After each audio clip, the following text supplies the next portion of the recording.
So my biggest problem was to work out some sort of design whereby I could sleep safely up there for a night without falling 300 foot down.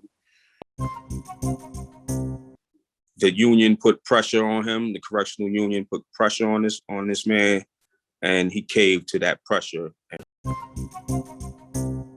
Hello, my name is Stanley Heller. Welcome to The Struggle. It was my honor to interview Nick Georges. On show 906, you saw him atop a 300-foot crane that he climbed to draw attention to the vicious mistreatment of Palestinians. We show the first part of the interview on the program today. I'll be speaking with Nick Georges, who climbed an immense building crane in London to call attention to the mistreatment of Palestinians.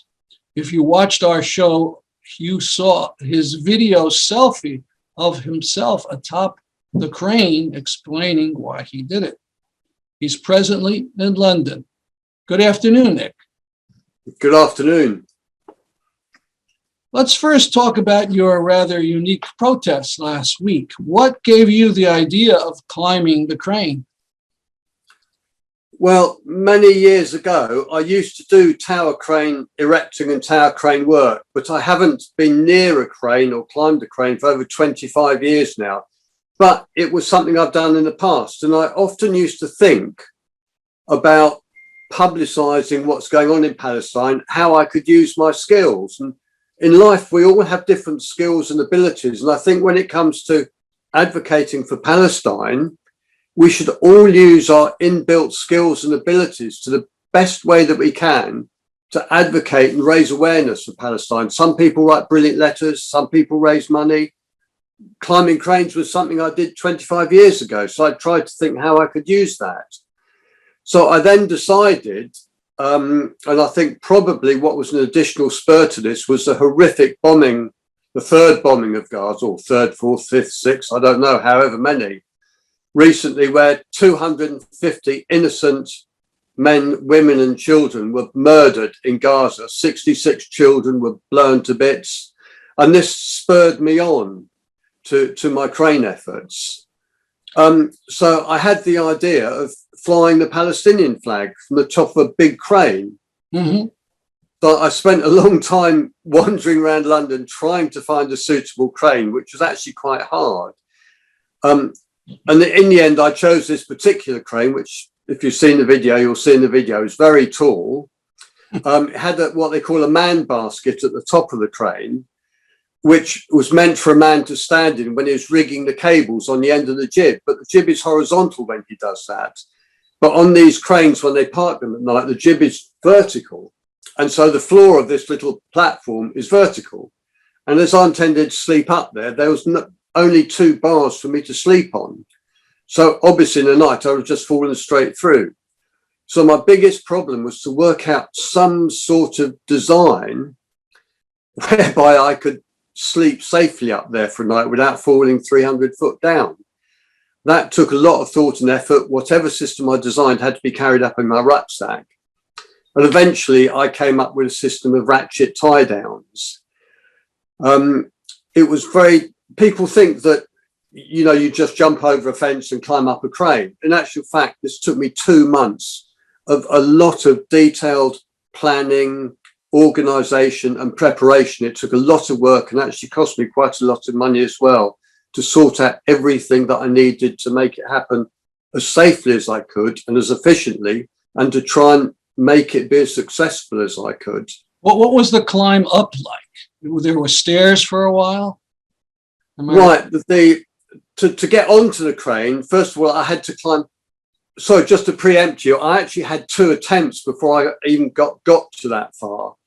The first time I tried, 4 o'clock in the morning, I had a little adjustable ladder. I climbed over the fence onto the site, put my ladder down, climbed down the other side. The fence had a big security barrier around it. So I then used my ladder again to climb over this barrier and get onto the crane. I got up about 20 feet only to discover there's a ladder, there's different ladders that every section take you all the way to the top of the tower. But what they'd done, where the ladder goes through, there's a floor in the bottom of the bit of the crane, and there's a hatchway. And I thought, yes, I'm away. As I started climbing up the ladder, I was so excited. I hadn't been caught. I was going up the crane. Brilliant. I had my very heavy rucksack with me. And then I came to this hatchway that was locked with a chain and a padlock.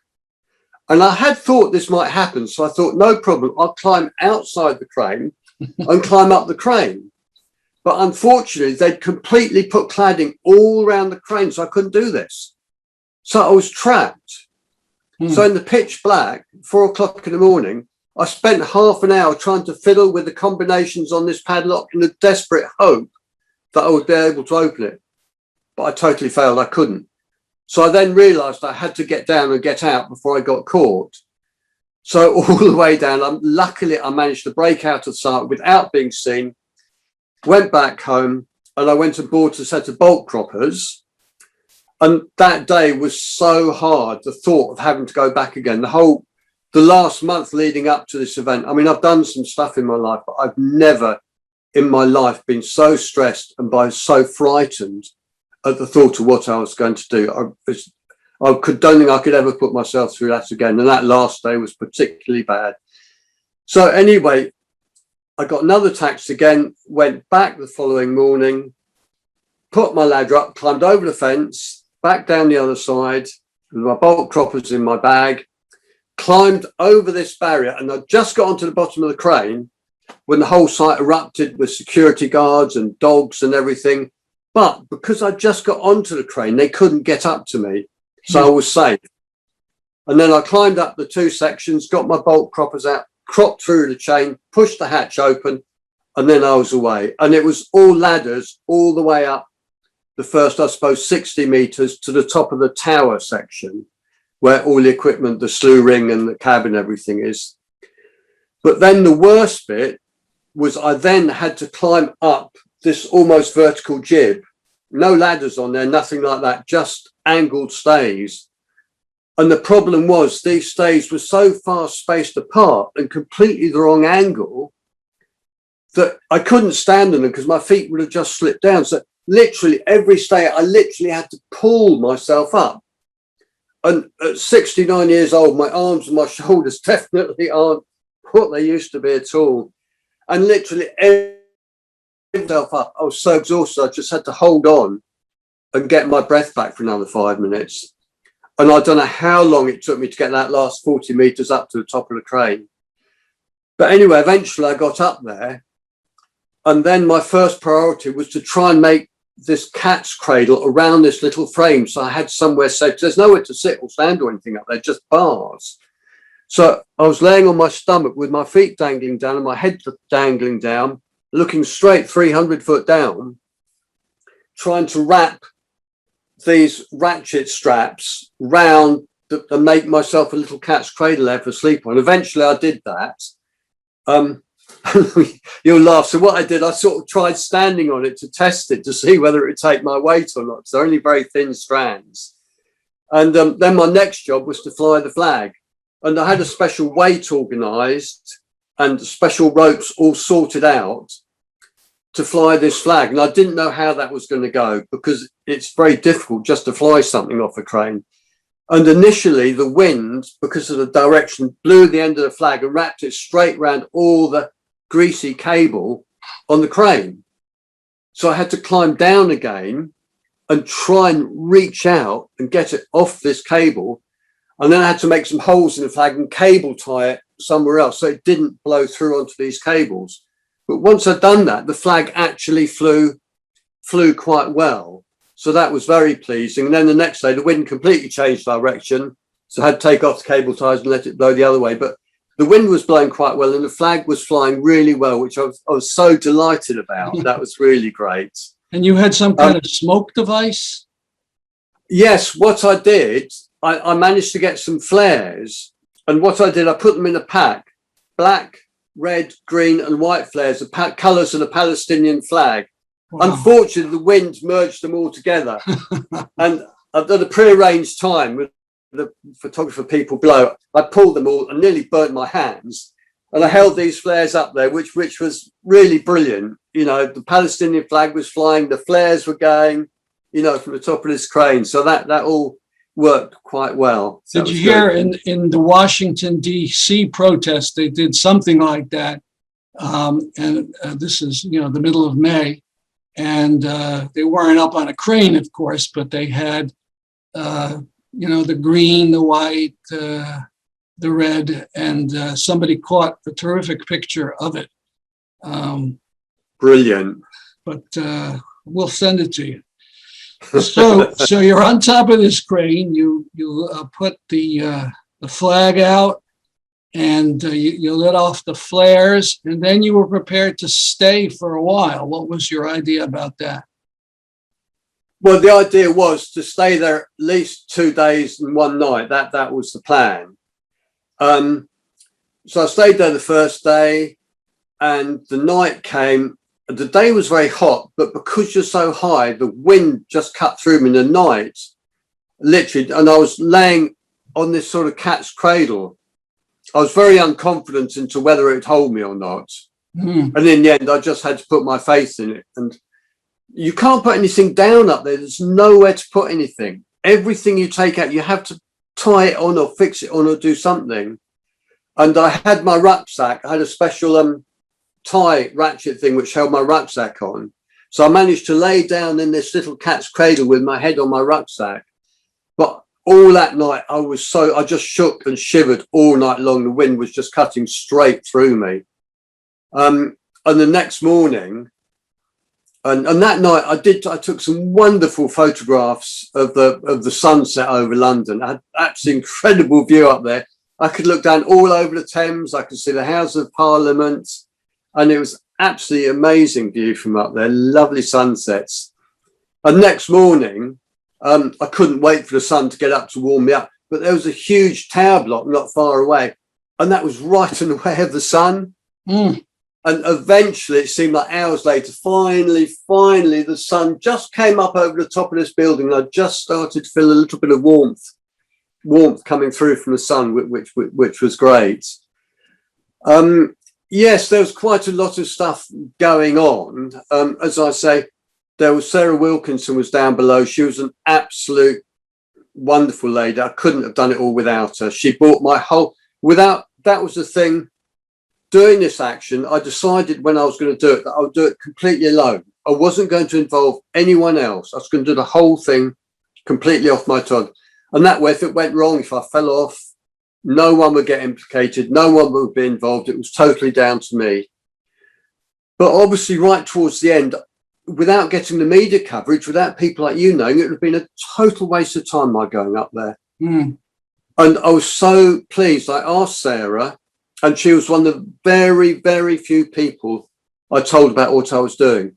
And she was wonderful. She didn't know me very well, but she trusted me. She had faith in me that I was actually going to try and do what I said. And she came down and she photographed, she arranged all the publicity, she did the whole thing. And it's down to her that she brought that whole action alive.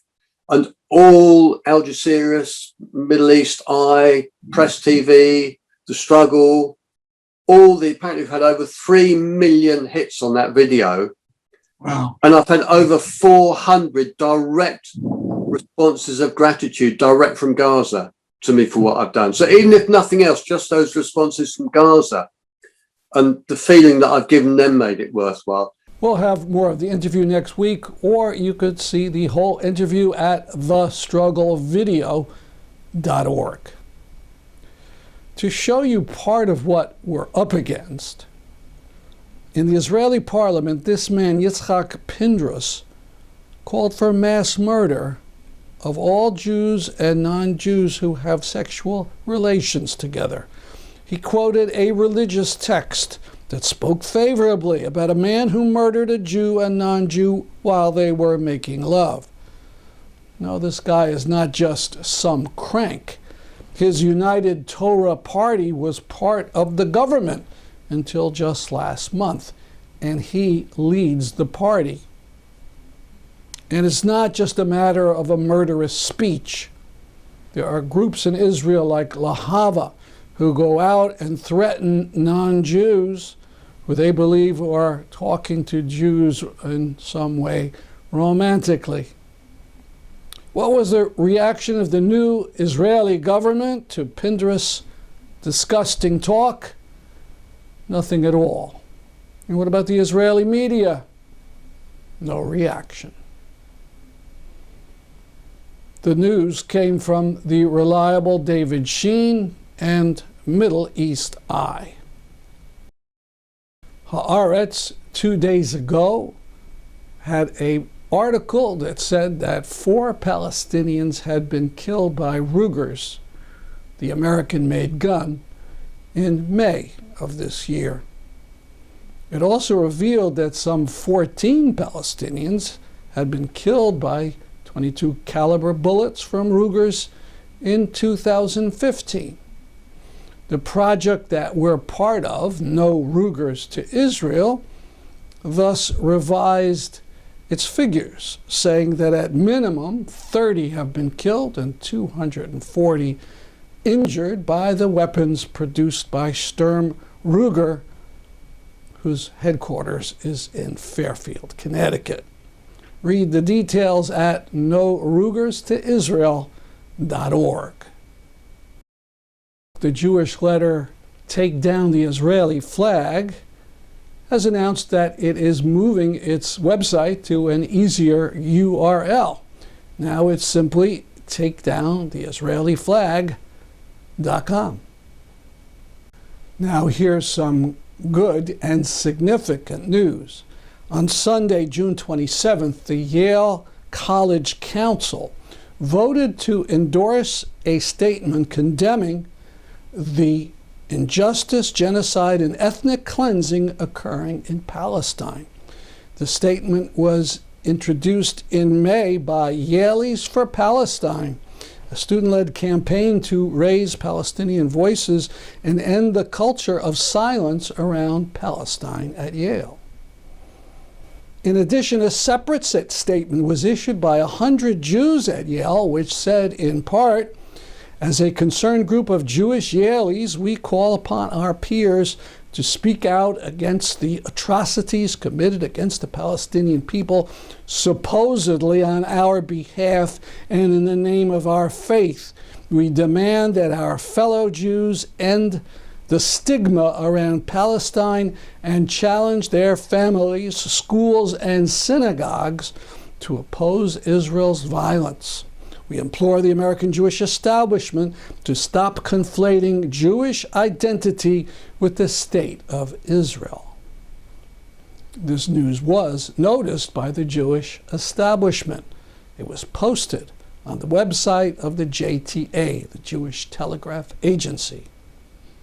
And this anti-establishment Yale alumnus was mighty proud. On the PBS NewsHour, there was a piece about death threats that black female elected officials routinely receive. It's so bad that most of them put up with it for only one term and then don't seek re-election. Outrageous and pathetic. Go to PBS NewsHour for the details. Climate news. The village of Leighton, British Columbia in Canada saw temperatures of 121 degrees Fahrenheit, the highest ever seen in Canada. Then wildfires hit. The mayor ordered the town to evacuate. People had just minutes to leave. The town burned down entirely. The main street, the hospital, everything. Climate collapse is now. And the politicians, they're still mostly talking about building infrastructure. Roads, roads, roads. Hurry up, get out of the way, Jody. Ash is flying around already.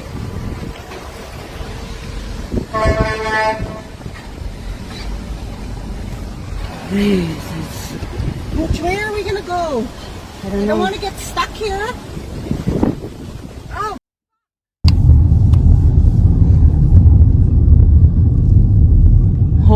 hillside there is on fire. In a shocking and depressing move, Connecticut's Governor Lamont vetoed a bill passed by the legislature that would end solitary confinement as punishment. A call for override has been made, and a snap protest was held on July 2nd. I'll be speaking to Leighton Johnson, who's the Public Education Coordinator for Stop Solitary Connecticut, and also a member of that group's steering committee. And we're going to be talking about a demonstration today and a shocking veto this week. Good evening, Leighton. Good evening. Thank you for having me. So, what was the veto? What bill did Governor Lamont veto? Yeah, it was a blow, but he vetoed SB 1059, aka the Protect Act, and that's a bill that would ensure that people incarcerated would have more time outside of their cells, because currently the Department of Corrections has a practice of keeping people in their cells for hours and hours and hours out of the day, sometimes 22 hours a day or more.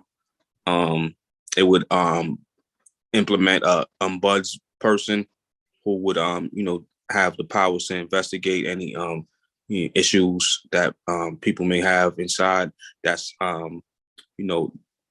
unbiased findings, as opposed to like the grievance procedure, who in that capacity is run by the Department of Corrections. So any findings they have more than likely are in favor of corrections. Would it have effectively ended solitary confinement? What it would have done is extremely limited it to incidences of extreme cases of violence, because that's, for the most part, in Connecticut, it's not used for that. That's contrary to popular belief that people who are inside in solitary are in there because they are extremely violent and they need it. And that, I know from experience, that that's not correct. The Department of Correction has a practice of putting people inside for disobeying a direct order. And so that can be for the smallest of infractions, to the most being something probably getting into a fight or something like that. But for the most part, people are put inside for disobeying a direct order. And we have now Northern being closed, but previously, when Northern was open, if you caught 4 tickets, no matter what they were for, no matter how small they were, you was now eligible to go to the Supermax prison of Northern, which is the most extreme form of isolation. Now, that's what the bill would have done, and as I understand it, it passed in both houses of the legislatures by wide margins, Republicans as well as Democrats voting for it. And didn't the governor tell the media he was going to sign it? He did. He told us that also. We actually, and we have footage of that. Me, Miss Barbara Fair, a couple people from ACLU, some family members. We actually, confronted him a couple of weeks ago. Not like a confrontational, but just asking him would he sign the bill, and because it had been on his desk for a while, and he said, "Yeah, I have no problem with that." And I'm quoting him. We have a video with him saying, "I have no problem with that. I just have to read the bill." So then after that, through some sources that we have, we heard that he did tell the media that also that he would. The union put pressure on him. The correctional union put pressure on this man, and he caved to that pressure and went against what he initially ran on the campaign of people, not prisons, and saying that he was for all people. And this is just a indication that he's not. And the correctional union spoke. I understand you were all shocked by this development. Absolutely. absolutely. Because I was pretty sure that this was gonna, because all of the support that we have, um, all of the voices that spoke during our legislative hearing. We had like upwards of 100 people speak in our legislative hearing, testifying. We got about 1,600 signatures that we did deliver to him on that same day a couple of weeks ago when we actually asked him. So we showed that the people have spoken. This is torture. There needs to be some legislative, things put in place to ensure that the law is followed, as opposed to what he's trying to do and make it administrative and with the executive order that doesn't actually hold any water, because they can just go to business as usual. No, you had a demonstration, a snap demonstration about it. Could you describe it? Yeah, it was a great turnout today, despite the fact that it was raining like a monsoon out there. I was like, Yeah. I could not believe how much rain was coming down, but that's just an indication, because we had about maybe 2,000 people, supporters, as well as other organizations that was out there. Shout out to Qatar, Women Against Mass Incarceration, ACLU, Smart Justice, a few other people, and just our supporters. And they was there, the press was there. So that's the indication that no matter what, rain, sleet, snow, hail, whatever, we're going to be out there and we're going to show that this is a humanity issue. Where did you have the demonstration? Where was it? Oh yeah, we had it at Cheshire Correctional Institution. We had it, right in front of the place. We was right in front, and we of course we respected the fact that they didn't want us on the property. They had a CO out there in a car to make sure that we was respecting that boundary, and we did. But we want to show them. We want to show also the people that's inside currently, who's been on lockdown, because the officers has chosen to call out, and that was their form of protest. They have work stoppage. So they implemented a work stoppage to make sure that the governor shows that they go against our bill. And so people have currently been on lockdown. I'm unclear. Who did the work stoppage? The guards? The guards. Uh-huh. Absolutely.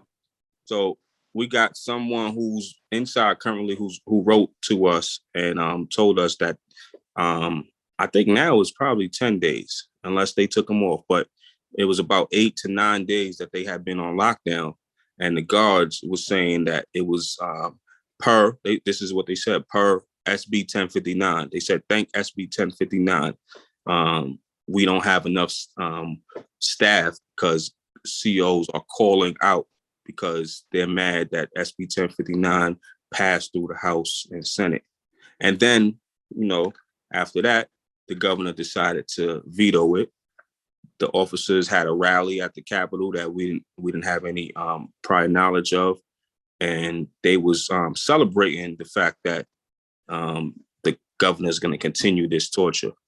Mm-hmm. He never sat down with none of the advocates, despite him lying and saying that he sat down with the advocates. He never once had a conversation with us. He's been ducking and dodging us in meetings for about a year and change. Can the legislature do something now? The legislature actually can. What they can do is they can, I think, don't quote me, but I believe whenever it's a veto of a bill, it's an automatic session that comes in. So it's not like what initially I was saying that we was calling for a special session to be called. I think it's automatic. And so once they do that, they can override the bill if we get enough support. I think we need about 13 legislators to support it.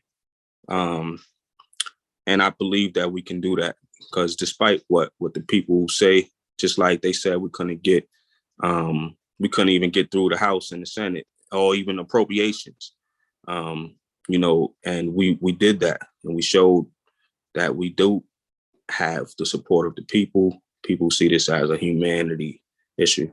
So I assume you're urging the public to contact their state reps and state senators on this issue? Absolutely. Call all your state reps, legislators. Log on to stopsolitaryct.org, and you can see, contact with us and see who is your, first of all, who is your, some people may not even know who your state rep is, but see, we give you some steps in what to do next, how to draft letters, how to do phone banking, whatever it is that's needed. Any idea when this session might occur in the legislature? I'm hearing that it could happen, at the end of July. Mm-hmm. I believe, and I'm going to keep saying, don't quote me, but I believe that maybe Martin Looney has maybe said that if so, it would be like the end of July. All right. Leighton Johnson, thank you very much for talking with us. Thank you so much for having me, and everyone have a great night. But don't forget, let's override that veto, man. Let's unlock humanity. That's our program for today. See you next week at this time. I'm Stanley Heller for The Struggle.